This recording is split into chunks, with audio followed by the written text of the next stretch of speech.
চন্দ্রপুর রাজ্যের এক সকাল, সবার মুখের হাসির কারণ। এখানে প্রজারা মনের আনন্দে বাস করে।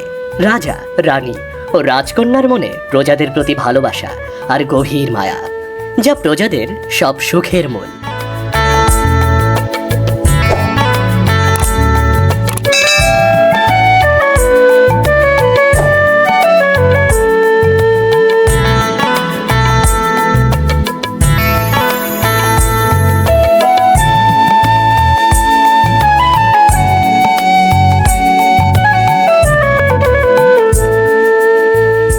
এই হলো রাজকন্যা মায়াবতী, যার নামের মতো সে নিজেও মায়াবী ও মমতার অধিকারী। কিন্তু রাজকন্যা মায়াবতীর মনের গভীরে মমতা থাকলেও তার চোখে জল নেই।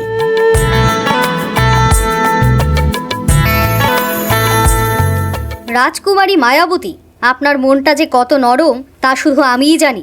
আপনার এই দয়া, এই মমতা সত্যিই অতুলনীয়। আপনি প্রতিটি জীবের প্রতি এত সহানুভূতিশীল যা ভাষায় প্রকাশ করা যায় না। কিন্তু প্রজারা যখন আপনাকে আড়ালে পাথর হৃদয়ের রাজকন্যা বলে, তখন আমার ভীষণ কষ্ট হয় রাজকুমারী। জানি মিনতি, এখানে তাদের দোষ নেই। তারা তো শুধু বাইরেরটা দেখে। তারা দেখে আমার চোখ দিয়ে জল আসে না। কেন রাজকুমারী? তারা আপনার ভেতরের সৌন্দর্যটা দেখতে পায় না কেন? তারা শুধু আপনার চোখের জল না থাকাকেই দেখে, আপনার হৃদয়কে কেন দেখে না? আমি তো চেষ্টা করি মিনতি, সত্যিই চেষ্টা করি। যখন প্রজাদের কষ্ট দেখি, যখন কোনো প্রাণীর যন্ত্রণা দেখি, আমার বুক ফেটে যায়, আমার হৃদয় ব্যথায় ভরে ওঠে। কিন্তু আমার চোখ দিয়ে জল আসে না। বিধাতা হয়তো আমার ভাগ্যে অশ্রু লেখেননি। হয়তো এটাই আমার নিয়তি। আমি শুধু এতটুকুই প্রার্থনা করি, আমার এই অক্ষমতা যেন আমার দায়িত্ব পালনে বাধা না হয়। আমি চাই আমার প্রজারা সুখে থাকুক, আমার রাজ্য শান্তিতে থাকুক। কিন্তু রাজকুমারী, তাদের এই ভুল ধারণা আমাকে পীড়া দেয়। এর কোনো সমাধান আমি দেখি না মিনতি। আমি জানি না বিধাতা কেন আমার ভাগ্যে এমন লিখলেন। আপনি চাইলে তো প্রজারা সবাই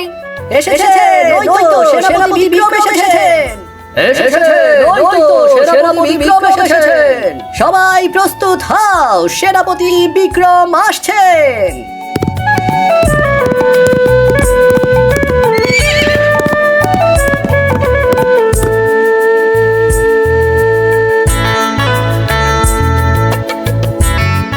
নিশ্চয়ই সেনাপতি বিক্রম যুদ্ধ জয় করে এসেছেন। চলুন রাজকুমারী।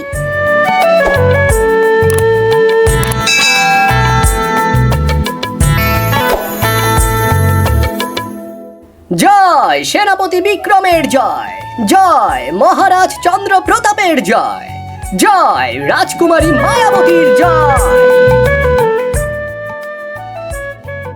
রাজকুমারী, আপনার আশীর্বাদ ছাড়া এই জয় সম্ভব ছিল না। আপনার প্রেরণা আমাকে শক্তি জুগিয়েছে। আপনার বিশ্বাসী আমাকে এ যুদ্ধে জয়ী হতে সাহায্য করেছে। আপনার প্রতি আমার কৃতজ্ঞতার শেষ নেই। না সেনাপতি, এ আপনার বীরত্বেরই ফসল। আপনার সাহস আর বিচক্ষণতাতে আজ চন্দ্রপুর সুরক্ষিত।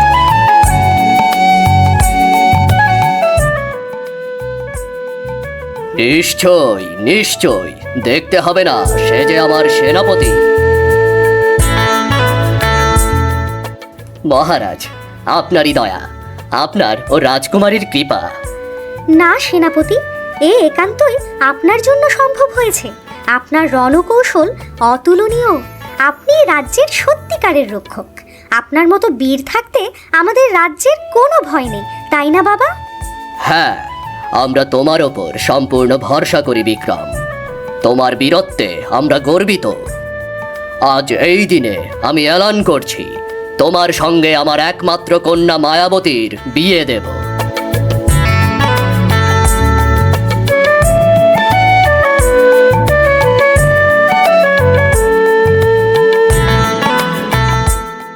আজ আমি পূর্ণ হলাম একদম দায়িত্ববান সেনাপতির হাতে আমার রাজ্য ও একদম দায়িত্বশীল পাত্রের হাতে আমার কন্যাকে দিয়েছি। রাজ্যে বিয়ের আমেজ, 7 দিন ধরে চলে উৎসব, সবার মুখে খুশির রেশ। কিন্তু এই সব খুশির মাঝেও বিপদ জেগে ওঠে।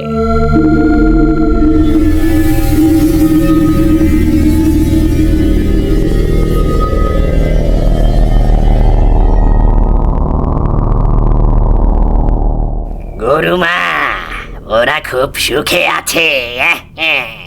চন্দ্রপুর রাজ্যে এখন শুধু আনন্দ আর উৎসব চলছে। রাজকন্যার প্রশংসায় পঞ্চমুখ সবাই, আমি নিজের চোখে দেখে এলাম। তার বিয়ে হয়েছে, চারদিকে শুধু সুখের খবর। রাজ্যে সুখের কোনো সীমা নেই।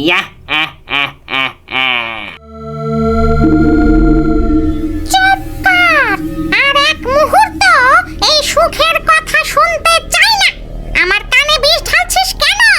আমি এই সুখ সহ্য করতে পারছি না, পারছি না। ওই মায়াবতীর অহংকার আমি ভাঙচুর করে দেব। ওর সব আনন্দ আমি ধুলোয় মিশিয়ে দেব। ওর সুখের প্রাসাদ আমি গুড়িয়ে দেব।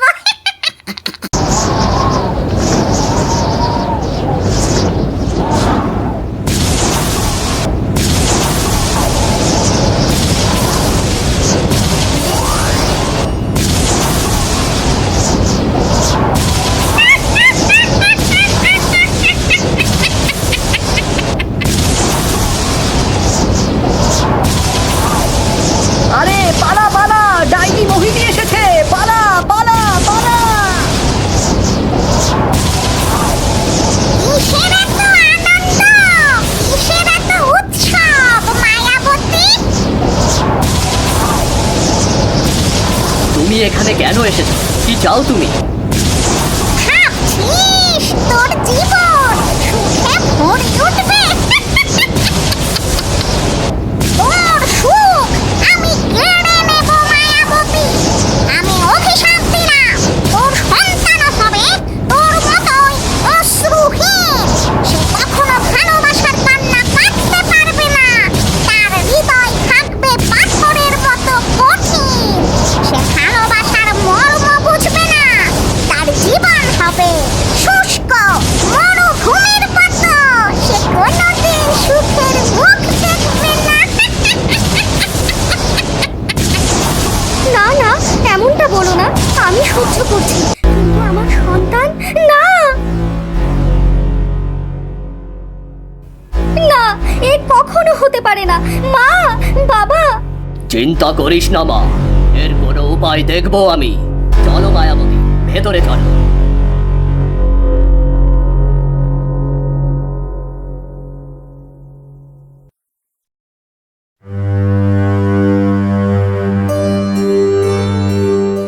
ডাইনির অভিশাপে রাজপ্রাসাদের সমস্ত আনন্দ এক মুহূর্তে মিলিয়ে গেল।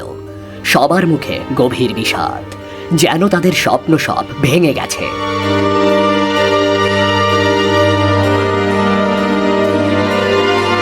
আমি কথা দিচ্ছি মায়াবতী, আমি এর প্রতিকার খুঁজে বের করবই। আমাদের সন্তানকে এই অভিশাপ থেকে মুক্ত করবই। যে কোনো মূল্যে হোক, আমি সারা পৃথিবী খুঁজে হলেও এর সমাধান বের করব। আমি তোমার পাশে আছি সব সময়। জ্যোতিষীকে ডেকে এর উপায় খোঁজ করার ব্যবস্থা করো বিক্রম। জি মহারাজ।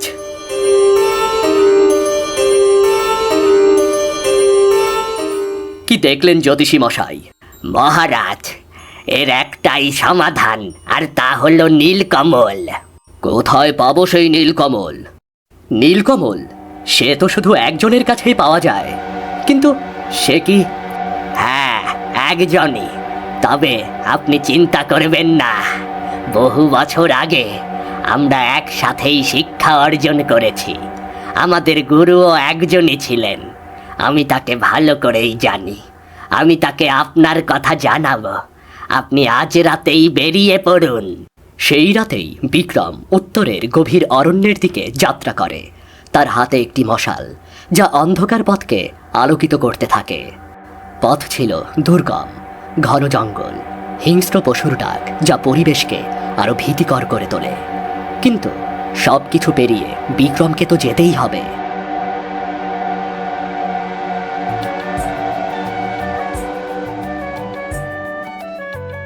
এই তো মায়াবী নদী, এর ওপারেই ঋষির আশ্রম। কিন্তু এই নদী পার হতে আমার 3 দিন সময় লাগবে।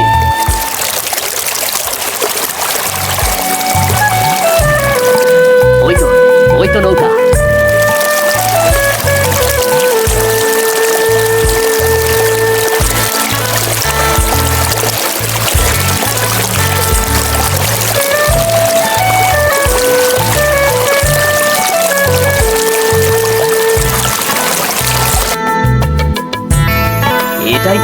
ঋষির আশ্রম।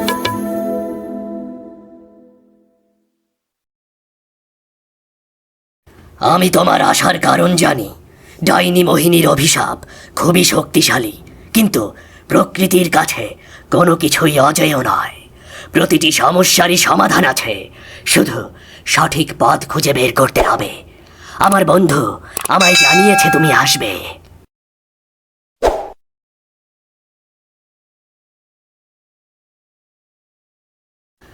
এই হলো মায়াবী নীলকমল। হিমালয়ের চূড়া থেকে একে তুলে আনা হয়েছে, শুধুমাত্র তোমাকেই দিচ্ছি। এর প্রতিটি পাপড়িতে রয়েছে প্রকৃতির শুদ্ধ শক্তি। এর রস মায়াবতীকে পান করাতে হবে। এটি তাকে শক্তি দেবে, তার মনকে শান্ত করবে, তার আত্মাকে পরিশুদ্ধ করবে। কিন্তু অভিশাপ সম্পূর্ণ দূর হবে না। তাহলে এটি শুধু একটি প্রাথমিক ধাপ। আসল কাজ তাকেই করতে হবে, তার নিজের ভেতরের শক্তিকে জাগাতে হবে। কিভাবে আমাদের সন্তানকে বাঁচাবো? দয়া করে আমাকে পথ দেখান। আমি যে কোনো কিছু করতে রাজি আছি। ঠিক আছে, থামো। আসল পরীক্ষা মায়াবতীর। যদি সে কোনোদিন তার সন্তানের জন্য নিঃস্বার্থ ভালোবাসার এক ফোঁটা অশ্রু ফেলতে পারে, তবে এই অভিশাপ সম্পূর্ণরূপে দূর হবে। তার চোখের জলই হবে অভিশাপ মুক্তির একমাত্র চাবিকাঠি। তার ভালোবাসার শক্তিই সবকিছু বদলে দেবে। কিন্তু মায়াবতীর চোখে তো অশ্রু নেই। হ্যাঁ, এটাই হবে তার জীবনের সবচেয়ে বড় বাধা, যা তাকে একাই মোকাবেলা করতে হবে। তার ভেতরের মাতৃত্বের শক্তিই তাকে পথ দেখাবে। বিক্রম সেই নীলকমল ফুল নিয়ে রাজপ্রাসাদে ফিরে এলো। মায়াবতী সেই ফুলের রস পান করল।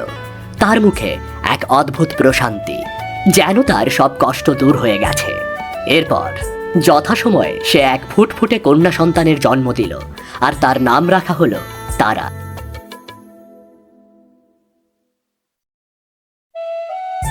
দেখ মিনতি, ও কত সুন্দর হাসে। ওর হাসি দেখলে আমার সব কষ্ট ভুলে যায়। ওর নিষ্পাপ মুখ দেখলে আমার মন ভরে যায়।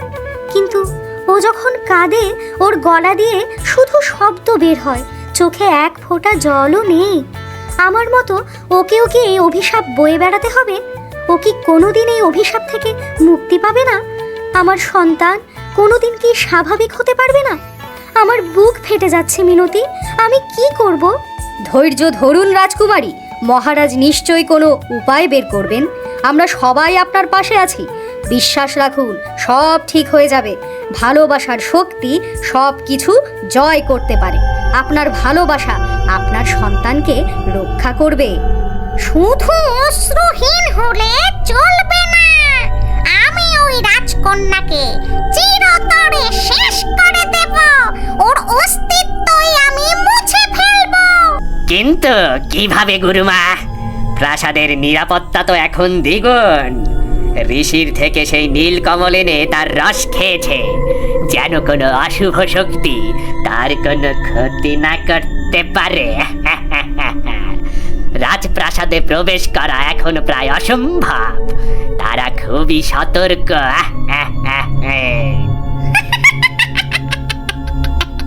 আমাকে কেউ আটকাতে পারবে না। তুই শুধু দেখ।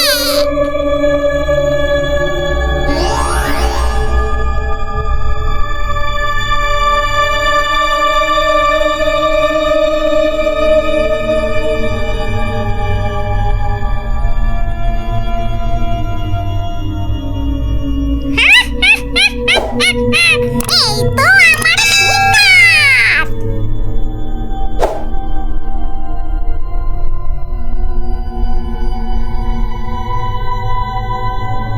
কে তুমি?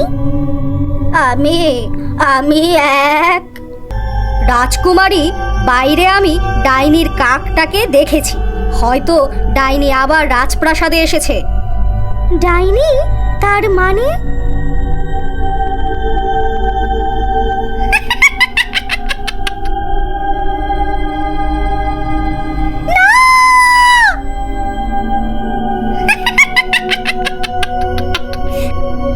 এ কি হয়ে গেল আমার সন্তানের?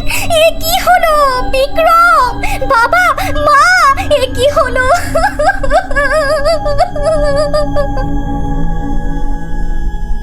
মায়াবতীর সেই এক ফোঁটা নিঃস্বার্থ ভালোবাসার অশ্রু সব অভিশাপকে ধুয়ে দিল।